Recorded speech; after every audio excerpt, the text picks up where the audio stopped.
Hi, my name is Megan, and today I'll be interviewing my friend Kayla. She identifies as a bisexual woman. So I'm going to ask her a few questions about her life growing up and um, how she feels identifying as a bisexual woman. So here she is. Hi. Hello. Okay, Kayla. So the first question I want to ask you is, what was life like growing up? So, as a kid, I kind of always felt different, but I couldn't really express myself fully just because, my at-home life was, a bit rocky, just, with my parents being, whatever. So, I felt like I couldn't, be my true self just because I was dealing with that, and I have a younger sister, so I felt like I had to take care of her. So, I just knew something was a little bit different, but I wasn't sure why. I know I always liked boys, but, I just felt like something was always a little bit different about me, but I never really had the support of my family members to truly figure out what that something was, if that makes sense. Yeah. No, definitely. So, with that, because I know you grew up in, a small town in, North Florida. Because of that, have you ever felt, oppressed? Sometimes I definitely did, being from, up there, can be, a bit more conservative, I guess you can say. So, I always liked boys, but, as I got older, I, started to notice girls in more than just, a friends type of way. Yeah. So, this kind of made me feel, I guess, oppressed or, in a box, because I felt like I could only date boys, and there was no way that I could like boys and girls at the same time, because, people just didn't really do that where I was from. And so it definitely made it hard for school dances and stuff, because or any school activity, because I just felt like I was trapped and that I must go with boys, even though I might have thought somebody else was more attractive, or I was attracted to the opposite sex at the same time as being attracted to boys. Yeah. So maybe you felt internally impressed. Yeah. Because of where you grew up. Nobody was I wasn't feeling impressed by other people because nobody knew the truth. Right, yeah. But internally, I felt like it couldn't come out. So I guess trapped is the correct. Yeah. So I guess to follow up with that oppression, so what do you think school was like for you growing up, again, in a small conservative town? So school was okay because no one really knew my true self. Right. But as we mentioned before, the town I grew up in wasn't always the most accepting. So I felt like I couldn't be my true self, even though, as I mentioned, in the first question, I didn't know my true self really was. I was normal, or I had a normal life, I guess you could say, but I never fully felt happy because I always felt like there was something else missing, and I wasn't being true to that, even though something deep down was telling me okay, you might like girls, but then I'd be no, there's no way, it's not normalized. So you wouldn't let yourself feel those emotions? Yeah, towards another girl. Okay. So, coming down to more South Florida, do you feel more safe and more comfortable being yourself because you're not in such a small conservative area? Yes, definitely. I can say being in college, and especially being in the Tampa area, that there are so many more people that are like me, that aren't afraid to express themselves, whether that be from being fully gay or transgender or bi or anything, or being not knowing what you are. And so once I was in college, because now I'm a senior, but once I came out to my family and friends, they were all super supportive, which immediately made me feel more safe, because I already felt safe here at school, but I needed to have that push to feel safe with my family and friends. And everyone in college, as I mentioned, is just so much more accepting than a small town, just because everybody's branching out and finally taking the courage to be their true self. So I felt like I could do that as well, and they pushed me to come out to my friends and family, as I mentioned. That's good. So is there anything that maybe doesn't make you feel safe? Maybe the way that I mean, there's always going to be certain people on campuses or certain protests that are against what LGBTQ rights, and so especially in the current time we're in, sometimes that can make me feel I guess unsafe, but I always know that there's always going to be allies on my side who are going to make me feel safe, and I do have a good support good support system behind me. So you may be worried about the current climate of the White House election. Yeah, I can see that makes sense. So my last question I want to ask you is, what do you expect from your LGBTQ allies?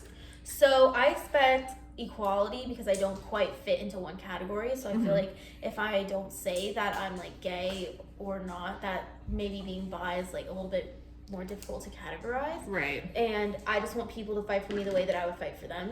So Yeah. whether you're bi, gay, transgender, anything like that, I would definitely defend you. So I would hope that someone would do that for me, being that like I'm not fully one or the other, I'm kind of just in the middle. Right. And I think too, like, because like people in the bi community identify in the LGBTQ community, that community in itself needs everyone in that community should, you know, protect each other, because people who aren't in that community at all, you know, sometimes they are, you know, really against people who identify in that category. So I agree. Yeah, definitely.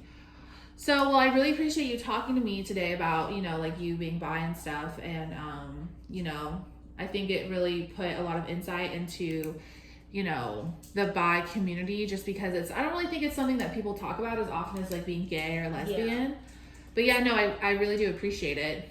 No problem. All right. Thank you. Bye. So after doing that interview with my friend Kayla, it was really insightful into the bi community, because like I said earlier in the interview, I don't think that the people who are bisexual, I think that sometimes they get, you know, because they don't identify as a lesbian or gay, regardless, you know, if they're a man or a girl, that sometimes the LGBT community cannot accept them as well, because sometimes as Kayla is a woman, sometimes she feels like she's attracted to a woman, and other times she feels like she's attracted to a boy. So while that's different than being a lesbian, I think that can cause a conflict in its own community. So it was really insightful to kind of see a little bit more about someone who identifies as bisexual. It was also, you know, I've known Kayla for a while, so I knew she came from like a smaller town in North Florida, and I've actually been to the area where she's from, and it is really conservative up there. So I can see how, you know, her living in a small town, how she may feel like, you know, she may have these feelings of like, you know, being attracted to a girl or thinking a girl's pretty or whatever, and not being able to like express those feelings further, and just because of where she's from. And I feel like, you know, that happens with a lot of people who come from really small towns, that they have to hide who they are in fear of judgment of others. And that's really unfortunate, because, you know, everyone should have the right to express and show love to who they want to love. You know, it shouldn't be only, you know, straight couples that get that opportunity. So I'm really glad that she's able to come down to, you know, to Tampa and be who she really is, and, you know, feel comfortable with herself. And it's really good that she has a family, you know, that is really supportive of her, you know, choices and stuff like that. But, you know, and also commenting on the political climate that, you know, has been around for a while in terms of like who's in office and stuff.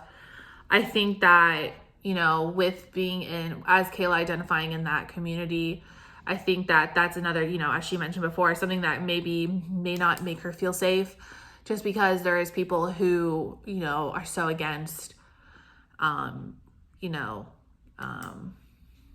anyone in the LGBTQ community from having any sort of rights in terms of like who they marry and stuff like that. And so I can understand why that would be a concern for her.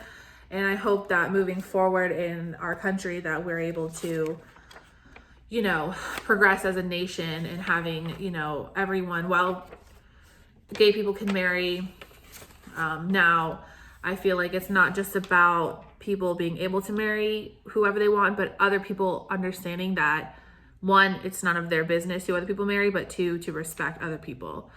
And that in turn will take a lot of time. But hopefully, if a new administration comes into office, that tension can be eased a little bit. So hopefully for Kayla and everyone in the LGBT community, that aspect becomes a lot easier. But overall, like, I really enjoyed like talking with her, and, you know, getting to know more about, you know, her life growing up and how she, you know, felt in school and stuff like that. So it was definitely interesting. Like I said, again, from someone who identifies bisexual, like I said, I just don't think that they get as much attention as maybe the other members of the community. And so it's definitely, I feel like it's insightful to learn about everyone in the LGBT community, not just lesbians or gays or transgenders. So yeah, I enjoyed it a lot, and hopefully her being able to tell me about her story, she feels more comfortable, even more comfortable now being able to express who she is, and know that, like, while there are people who judge you, most of the time people don't judge you, and you should just be able to do and love who you want. So yeah, again, it was a good interview. I enjoyed it. So bye.